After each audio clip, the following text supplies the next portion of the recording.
के सभी श्रोतागणों और दर्शकों को मेरा खूब खूब नमस्कार। मैं डॉक्टर अभिषेक शाह हूँ।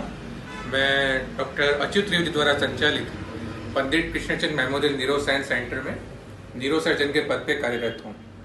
मेरा उनसे जुड़ाव अभी दिसंबर 2021 में दिल्ली से बीकानेर आने के बाद मैं उनसे जुड़ा हुआ हूँ और भगवान की कृपा, ईश्वर की कृपा मानो कि मुझे मौका मिला ऐसी विभूति के साथ काम करने का और उनकी पूरी टीम के साथ जुड़ने का। और मैंने दिल्ली से मेरी न्यूरो सर्जरी में डिग्री हासिल की हुई है और साथ में मुझे 5 साल का एक्सपीरियंस भी है। और मैं दिमाग और स्पेशली रीढ़ की हड्डी स्पाइन उसकी सर्जरी में स्पेशलिस्ट हूँ। डॉक्टर साहब, आप पंडित कृष्णचंद्र मेमोरियल में सेवा देते हुए अपना कोई ऐसा अनुभव बताइए जिसमें आपको लगे कि ऐसा एक क्रिटिकल मरीज जो बस में ना होते हुए भी आपने उसका कोई सफलतम ऐसा इलाज किया हो। बिल्कुल। हमने एक 17 साल की महिला जो नोखा की निवासी थी, उसको उनकी जो रीढ़ की हड्डी और कमर दर्द था उसमें से मुक्ति मिलाने का एक हमें मौका मिला था। अभी पिछले महीने जनवरी में ही वो हमारे पास हमारा परामर्श लेने आई हुई थी और उनकी तकलीफ के बारे में उन्होंने बताया कि वो 2 साल से कमर दर्द से पीड़ित थी और वो बैठने में भी असमर्थ थी। और उनके परिवार के द्वारा जो बताया गया उसमें वो रात को सो भी नहीं पा रही थी दर्द से परेशान होने के कारण। हमारी सलाह के अनुसार उन्होंने एमआरआई कराया जिसमें उनकी जो पैरों की नसों में दबाव पाया गया और हमारी सलाह के अनुसार और डॉक्टर अच्युत त्रिवेदी से के गाइडेंस दोनों को मिला के हम लोगों ने एक सर्जरी प्लान की और सर्जरी के बिल्कुल दूसरे दिन हमारे जो 17 साल की वृद्ध महिला थी उनको दर्द से आराम मिल गया और हमें ऊपर वालों की खूब आशीर्वाद मिला तथा उनके परिवार वालों का भी खूब आशीर्वाद मिला। तो हमारे लिए बहुत ही विस्मय अनुभव था कि हम एक मरीज को अपने दर्द से मुक्ति पिलाने में कामयाब रह पाए। धन्यवाद डॉक्टर साहब। ये थे Pandit Krishnachandra memorial neuro science centre के डॉक्टर श्री अभिषेक शाह जी, जो कि बीकानेर संभाग ही नहीं अपितु भारतवर्ष में एक ऐसा न्यूरो साइंस सेंटर जहाँ पर अनेक जगहों से आकर रोगी अपने रोग से, मन से, बुद्धि से नियंत्रण पाकर अपने जीवन की लक्ष्य की ओर बढ़ते हैं। धन्यवाद। ईश्वर चैनल के माध्यम से आपको आज मिला रहे हम डॉक्टर। आइए आज हम आपको ईश्वर चैनल के माध्यम से बीकानेर संभाग ही नहीं अपितु पूरे भारतवर्ष में प्रसिद्धि की ओर बढ़ रहा एक चिकित्सालय जो कि Pandit Krishnachandra memorial trust neuro science centre के नाम से विख्यात है, जहाँ से देश विदेश से भी डॉक्टर अपनी सेवाएं दे रहे हैं और अपने मरीजों को ये अपने बच्चों की तरह टैकल करते हैं। ऐसे श्री हमारे परम विभूति के रूप में परिभाषित करें तो भी कम होगा, क्योंकि डॉक्टर एक भगवान स्वरूप माने गए हैं। ऐसे हम डॉक्टर जी से आपको मिला रहे हैं जो अपना आपको बतलाएंगे अनुभव कि पंडित कृष्णचंद्र मेमोरियल ट्रस्ट में इनका अनुभव कितना रहा, कैसा रहा। आइए डॉक्टर विकास जी गुप्ता से आपको मिलवाते हैं। नमस्कार जी, मैं doctor Vikas Gupta, general physician, Pandit Krishnachandra memorial neuro science centre के अंदर हूँ। सभी ईश्वर चैनल के श्रोतागण और दर्शकों को मेरा सादर प्रणाम। मुझे बड़ी खुशी हो रही है कि ईश्वर चैनल के माध्यम से मुझे अपनी बात ये बताने का मौका मिल रहा है, हमारे बारे में बताने का मौका मिल रहा है कि हम इस सेंटर में क्या क्या काम कर रहे हैं। इस सेंटर की अत्याधुनिकता इतनी ज़्यादा है कि बीकानेर संभाग में इस तरह का प्राइवेट हॉस्पिटल नहीं है। यहाँ पर सिटी स्कैन है, मॉड्यूलर ओटी है, बहुत बड़ी बड़ी जगह से पास आउट और बहुत मेजर सर्जरीज करने वाले हमारे साथ में डॉक्टर अभिषेक शाह जी हैं। अच्युत त्रिवेदी सर का आशीर्वाद बरसों से हमारे ऊपर है और उन्हीं की सोच, उन्हीं की कल्पना से आज ये नमस्ते, मैं Pandit Krishnachandra memorial neuro science centre doctor Achyut Trivedi ji के यहाँ से डॉक्टर खुशबू सुथार साइकोलॉजिस्ट के पद पर मैं यहाँ काम कर रही हूँ।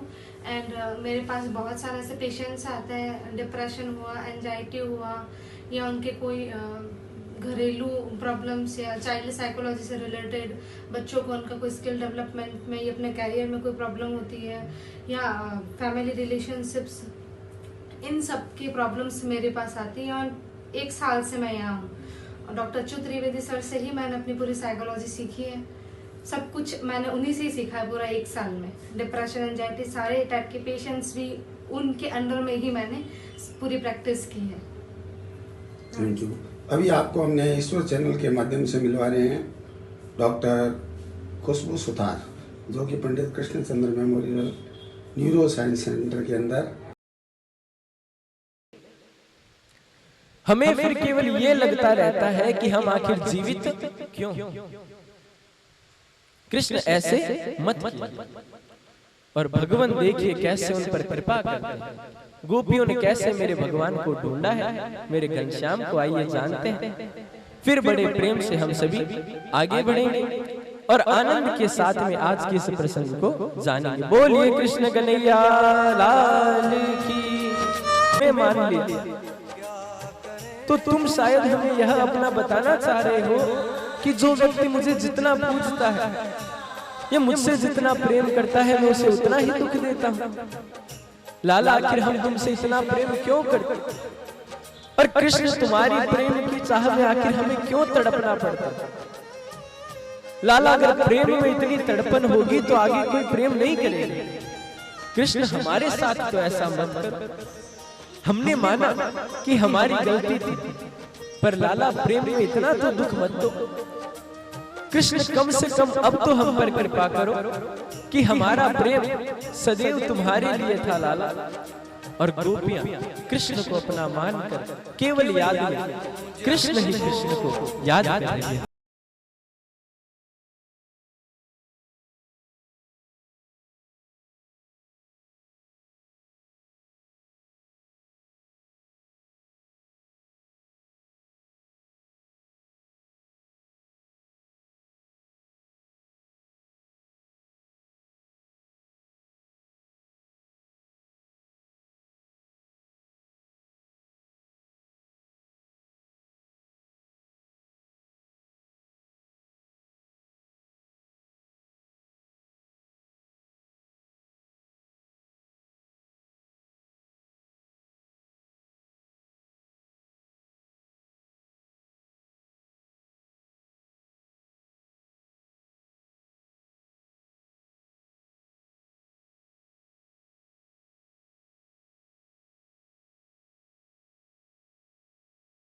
हाल गोपियों ने पागलों के समान कर दिया। कोई हंस रही है कृष्ण को देखकर, कोई कृष्ण के चरणों को पकड़कर रोने बैठे, कोई कृष्ण को आलिंगन करके यूं पकड़ लिया कि कृष्ण अब तुम्हें दूर जाने नहीं देंगे, अब हम तुम्हें एक क्षण के लिए भी अपने से दूर लाला नहीं होने देंगे। क्यों चले जाते हो? हम कैसे ही तो करके लाला तुम्हें अपनी ओर बनाने के लिए अपना प्रेम दिखाते हैं, और लाला तुम ऐसे दूर चले जाते हो, अपना सर्वस्व भूल गई कि आखिर हमारा रूप था क्या, हम क्यों आई थी, क्या कर रही हैं। प्रेम के असली रूप को जाना, इसलिए गोपियां अपने आप को पागल कर देती। और प्रेम की अधिकता में अक्सर व्यक्ति पागल हो जाता है। लोगों को यह विश्वास हो चुका होता है कि यह व्यक्ति पागल है, पर लोग ये नहीं जानते कि इसको पागल भी किसी के विश्वास नहीं किया। और गोपियां केवल कृष्ण ही कृष्ण को अब याद कर रही है, कृष्ण को देखकर बड़े आराम से। गोपियों का भी यही था कि केवल कृष्ण और कृष्ण, क्योंकि वह अपने आप को कृष्ण से दूर नहीं कर पा रहे। और कृष्ण का सुमिरन करते करते गोपियां स्वयं कृष्णमयी बनी। दुख मेरे कृष्ण से देखा नहीं गया, और कृष्ण उनके बीच में आ गए हैं। बोलिए कृष्ण कन्हैया लाल की। अब गोपियों ने सोच लिया अब कृष्ण को दूर नहीं, कैसे ही तो हमारा लाला बीच में आया है। कृष्ण ने कहा, रे गोपियों, आप इतनी सी बात में दुखी हो गई? कहा, लाला तुम्हें नहीं पता कि किसी का जिसके बिना हमने रहने की कल्पना नहीं की, उसके दूर जाने पर कृष्ण क्या पीड़ा होती है वह तुम कभी नहीं समझ पाओगे। प्रेम की पीड़ा जिस व्यक्ति को है कृष्ण केवल वही जान सकता है। बाकी उसके हाल को देखकर केवल बात जरूर कर सकते हैं, पर हे लाला वह उस समय किस हालात से गुजर रहा होता है वो कोई नहीं बता सकता।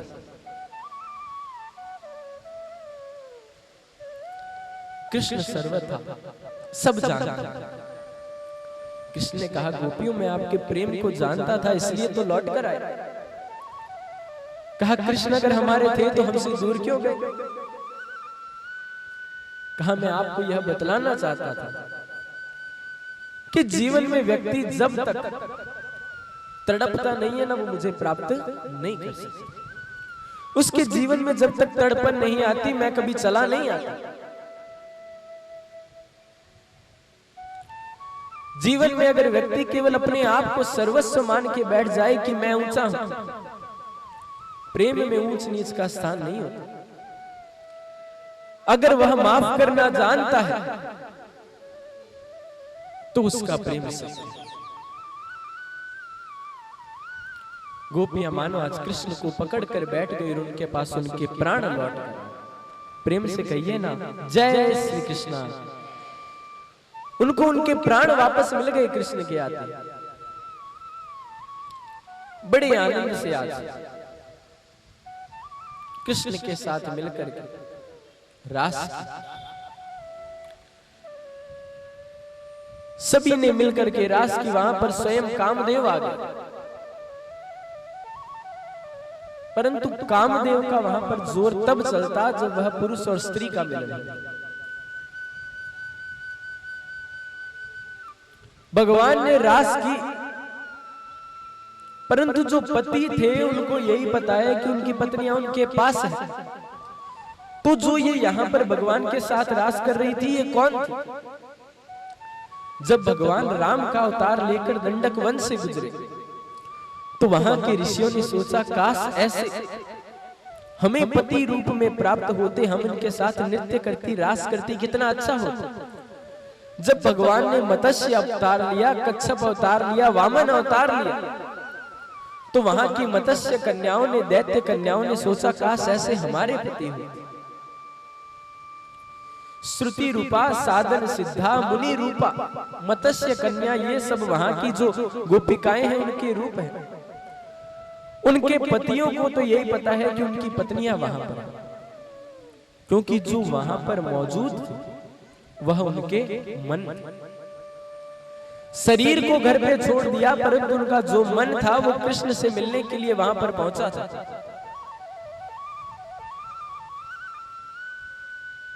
कर्म कांड के 80,000 जो श्लोक हैं, ऋचाएं हैं, वो सब वहां पर गोपियां बनकर आई है।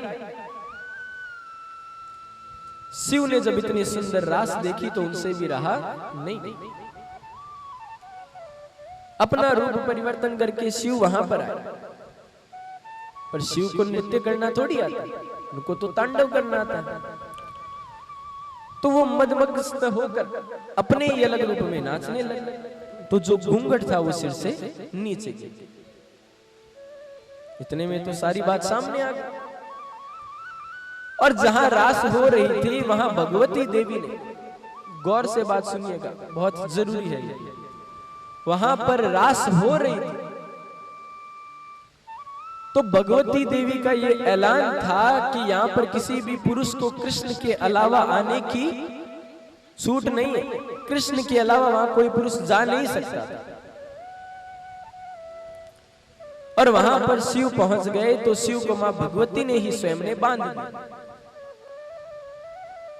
अब उनको छुड़ाकर कौन लाए? तो विष्णु भगवान ने एक छोटे से बालक को जन्म दिया। बालक छोटा था इसलिए उसका नाम हुआ बट। और वहां पर जाकर वह बड़े आनंद से नाचा, नृत्य किया। तो भगवती ने पूछा मांग क्या चाहिए? तो कहा आपने जिनको बांध के रखा है इनको आप आजाद करो। तो भगवती ने उन्हें आजाद किया। और अपने साथ में रहने का वचन दिया। तो भगवती के एक तरफ तो रहते हैं हनुमान जी और एक तरफ रहते हैं बटक भैरव, जिन्हें हम भैरू बाबा के नाम से पूजते हैं। असल में इनकी उत्पत्ति वहां पर हुई शिव को बचाने के लिए।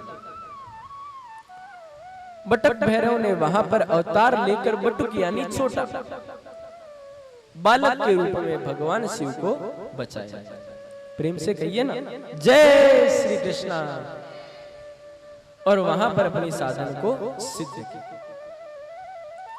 पूर्ण लीलाएं करके वहां से जिस समय भगवान गोपियों के साथ वहां से लेकर के उन्हें लेकर भगवान पधारने लगे, तो सब उनकी छवि को देखकर कह रहे थे कितनी सुंदर छवि, जिसके होठ भी मधुर, जिसके नेत्र भी मधुर, जिसका स्वरूप मधुर है। कैसा है? एक ही वचन है, आंखें बंद करके सुनिएगा, आप सभी को बड़ा आनंद आएगा, क्योंकि इसमें कृष्ण के रूप का वर्णन किया गया है। आज तो मुख्य रूप से गला भी साथ में दे रहा। तो भगवान की उस छवि को देखने के लिए कि कृष्ण जो है जब आते हैं तो ये गोपियों ने बखान किया कि उनका हर रूप, उनकी हर छवि मधुर है। आज कृष्ण यह सुंदर कार्यक्रम करके रास जैसे उत्सव को मनाकर पधारा। अब लोग कहेंगे कि भगवान होकर रास किए तो गलत बात है, क्योंकि लोग जो होते हैं कृष्ण के लिए मुख्य रूप से तार्किक बन जाते हैं। कुछ लोग अपने आप को कृष्ण मानते हैं कि कृष्ण ने जैसा किया वैसा तो हम भी कर सकते हैं। कृष्ण ने जो जीवन में किया है उसमें से एक भी काम हम नहीं कर सकते। कृष्ण का जो जीवन था, कृष्ण का जीवन कहां से शुरू हुआ, कहां से हुआ? कारागृह से, जेल से। कारागृह में जन्म हुआ, गोकुल आए, बारिश में भी वहां पर आकर पूतना, सट्टासुर, अग्गासुर, योमासुर, धेनुकासुर के सीख ना जाने कितने असुरों का उद्धार किया। आप जानेंगे कि कृष्ण के जीवन में एक भी क्षण ऐसा नहीं कि कृष्ण खुश होकर बैठे हो कि अब शांति है। कृष्ण अपने जीवन में पूरे के पूरे में कहीं पर भी शांति से नहीं बैठे। हर समय कृष्ण के दुख विपदा आती रहती, पर कृष्ण का कहीं ये नहीं लिखा कि कृष्ण अपने सिर पर हाथ रखकर बैठ गए और सोचा हो कि अब क्या हो। कृष्ण केवल हर समय मुस्कुराते थे। आज अक्रूर जी को भेजा है कंस ने। नारद ने आकर कह दिया कि परसों कृष्ण की मृत्यु देखना चाहता हूं, तुम्हारा शत्रु है, अपने यहां धनुष का यज्ञ रखा है जो शिव ने दिया था और कहा था इसे कोई तोड़ेगा नहीं, और जो इसे तोड़ेगा वो तुझे छोड़ेगा। अक्रूर जी ने आकर मां यशोदा से कहा मैं कृष्ण को ले जाने आया हूं। मां ने जैसे ही सुना कि ये मेरे कृष्ण को मुझसे दूर करने आए हैं, यशोदा वहीं चक्कर खाकर गिर पड़ी। नंद बाबा ने कैसे ही करके हवा करके पानी डाल करके यशोदा को उठाया, दौड़कर सीधे कृष्ण को गले से लगाया कि मैं अपने लाला को अपने से दूर जाने नहीं दे सकती, मेरा कृष्ण मुझसे दूर जाएगा, बिल्कुल नहीं। पकड़ लिया कृष्ण को, अपने से एकदम गले से लगाया। कृष्ण ने कहा भैया मैं परसों वापस चलाऊंगा, चिंता मत करो, बस कल की तो बात है, मां परसों वापस आ जाऊंगा। आज कृष्ण रात को उठे हैं, देखा तो पास में मां नहीं। आंगन में जाकर देखा तो यशोदा एक खंभे से सिर लगाए खड़ी है और रो रही है। कहा लाला मेरे जीवन जीने का सिर्फ एक तू सहारा है, मुझे कोई तुझसे एक क्षण भी दूर करने का कहता है मानो मेरे प्राण निकल। कहा भैया परसवह आगिष्यामि, मैं परसों चला हूं। शायद मां भी ये बात जानती थी कि ये छूट गई, ये वापस नहीं आई, पर कृष्ण जानते थे कि अगर मैं बोल दूंगा कि मैं वापस नहीं आऊंगा तो मां के यही प्राण निकल जाएंगे और ये जीवित नहीं रह पाएगी। झूठ बोला। आज सुबह जैसे ही द्वार खोला है, नंद बाबा ने अपने महल का लाखों की संख्या में गोपियां कहा, हमें लगता है ये अक्रूर जो है ये क्रूर बनकर आया है, हमारे कृष्ण को हमसे दूर कर, हम नहीं ले जाने देंगे हमारे कृष्ण को। पूर्ण रास्ता रोक लिया, हमारा लाला हमसे दूर ना, हम नहीं सोच सकते कि हमारा कृष्ण हमसे दूर से, हमसे यह सहना नहीं होगा। और रो रही। अक्रूर को तो मन मन में स्वयं दुख है कि कंस आखिर क्या चाहता है, इन बालकों को मारना, इन छोटे छोटे बालकों को मारकर आखिर कंस को मिलेगा क्या? दुखित हो रहे। और अक्रूर ने कहा, मैं स्वयं नहीं ले जाना चाहता, पर मुझे आदेश है।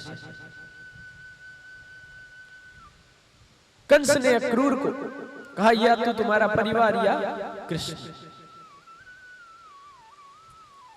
कृष्ण बाहर आया, बाहर आकर गोपियों से कहा, रे आप तो सब जानते हैं कि मैं यहां सिर्फ अपनी लीला को साबित सिद्ध करने आया। अगर मैं अपनी लीला सिद्ध नहीं करूंगा तो यहां पाप कर्म और बढ़ जाएगा, कंस को कोई मार नहीं पाएगा। तो गोपियों ने कृष्ण को रास्ता दिया। कृष्ण बैठने को हुए कितने में उस रथ के आगे आकर राधा जी से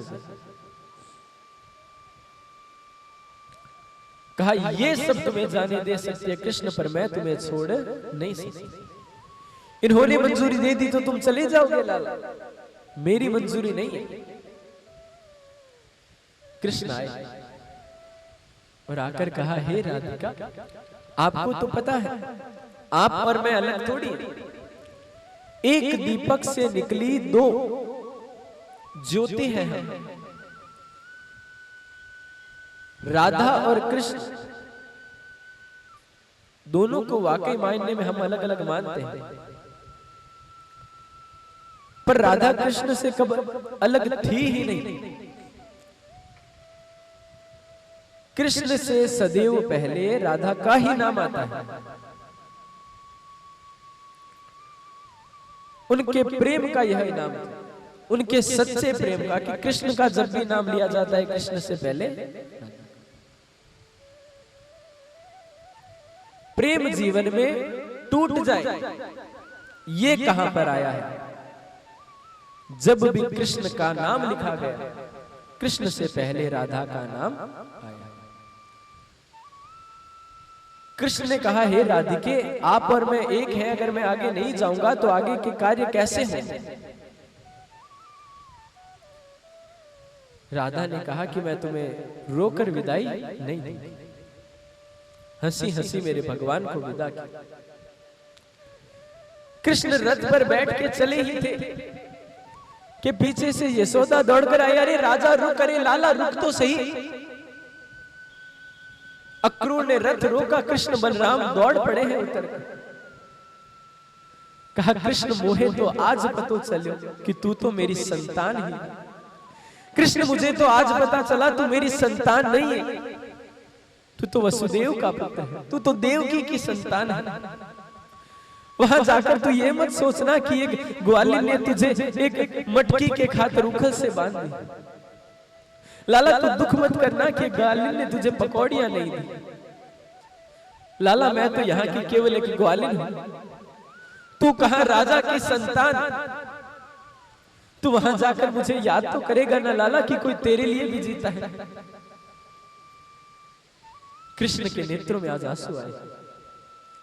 कृष्ण ने कहा, भैया मैं हर चीज भूल सकता हूं, पर आपके द्वारा दिए गए प्रेम को शायद ना भुला पाऊं। आपके मन में ये विचार आया तो आया कैसे भैया कि आप ग्वालिन हैं? आज जो मेरा वर्चस्व है वो केवल आपके ही कारण है। अगर आप नहीं होती भैया तो मुझे कृष्ण कौन कहते? अगर भैया जीवन में आज मुझे आप नहीं पालती तो इतने असुरों को भला मैं उद्धार कैसे करता? अगर भैया आपका प्रेम नहीं होता तो इतनी रानियों का, राधे रानी का, गोपियों का जीवन में मेरा साथ कैसे है? और मैया आप अपने आप को एक ग्वालिन बताते हैं, फिर मैं भी तो ग्वाला ही हुआ ना, इस ग्वालिन का लड़का। मैया ये भेद मत कीजिए। अगर कृष्ण है तो केवल यशोदा के कारण ही है। प्रेमम पुत्र रूपम प्रतिष्ठितम यशोदा एव कीर्तित। कि अगर कृष्ण के चरित्र को यशोदा यश प्रदान न करे तो वो कृष्ण का चरित्र नहीं रहता। मां यह सार्थकता किसी में नहीं है कि मेरे पीछे दौड़ सके। आज कृष्ण अपना रूप बता रहे। भैया मैं अगर किसी से आज तक जीवन में कम पाया हूं, अगर डरा हूं ना तो केवल आपसे। बड़े से बड़े असुर मेरे सामने एक क्षण के लिए भी टिकते नहीं, मुझे देखकर दूर हो जाते हैं भैया। और आप अपने आप को एक ग्वालिन बताते हैं। मां ने बलराम और कृष्ण को अपने आंचल में भरा। दोनों को पता है कि हम जा रहे हैं, वापस नहीं आएंगे, फिर भी मैया को झूठा ढांढस दे रहे कि मैया परसों चले। मां का प्रेम था। दूसरा कोई देखकर समझ सके ना समझ सके, पुत्र की हंसी के पीछे की उदासी को केवल मां समझ सके। कृष्ण सामने से हंस रहे हैं पर पीछे क्या उदासी है यशोदा जानती थी कि ये केवल मेरे सामने खुश है। यशोदा ने अपने आंसू आज आंख के किनारे पे ही रोक लिया। लाला मैं तुझे रोकर विदा नहीं करूंगी, अब जा कृष्ण, पर याद जरूर करना कि कोई तेरे लिए भी जी रहा। सभी गोप ग्वाले बैठे हैं देखने को कि लाला को याद आए और कृष्ण वापस मुड़कर आ जाए, कृष्ण घूम कर चला है। पर जहां मथुरा का मार्ग शुरू होता है वहां तक देखा, पर कृष्ण लौटकर जैसे ही कृष्ण मथुरा को छोड़कर गए हैं, गोप ग्वाले बाबा सबने काम छोड़ दिया। इधर कृष्ण का रथ गया और पीछे वो सभी उसी मार्ग पर बैठे।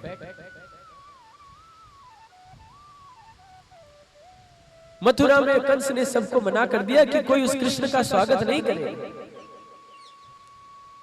पर जहां प्रेम आ जाता है वहां पर डर नहीं होता। प्रेम के पीछे डर अक्सर छिप जाया करता है। सबने अपने घर के ऊपर से ही कृष्ण पर पुष्पों की वर्षा की, क्योंकि शायद सब जानते थे कि अब हमारा अच्छा समय ज्यादा दूर नहीं। कृष्ण अपने बाबा बलराम और कुछ सखाओं के साथ जाकर के मथुरा के उद्यान में गए। उस उद्यान में जाकर बैठे और बड़े आनंद से कृष्ण ने कहा लीला करने का समय आ गया। बलराम और मित्रों को साथ लेकर के निकले हैं। उनको साथ लेकर भगवान चले और सीधे पहुंचे हैं एक धोबी के यहां। धोबी से जाकर कहा मामा, क्योंकि कंस के यहां पर है तो सभी मामा हुए कृष्ण के, तो कहा मामा हमारी जो सखा है किसी के पास भी वस्त्र नहीं है, तो आप कृपया करके इन्हें वस्त्र दीजिए ना। धोबी ने कहा तुम बेझड़ की रोटी खाने वाले गांव के ग्वारी, हमारे कंस राजा के वस्त्र पहनोगे, तुम्हारी इतनी हैसियत। इतने में कृष्ण का एक छोटा सा सखा आगे आया और कहा तू हमारे लाला को ना जाने। उसने कहा होगा तुम्हारा लाला, और एक लकड़ी उठाकर मेरे भगवान को मारने दौड़ा। मेरे 11 वर्ष 54 दिवस के कृष्ण ने अपने छोटे से हाथ से उसके मुख पर चांटा मारा। उसकी नस उछल उछल कर गई और जाकर के दूर घाट पर गिरी।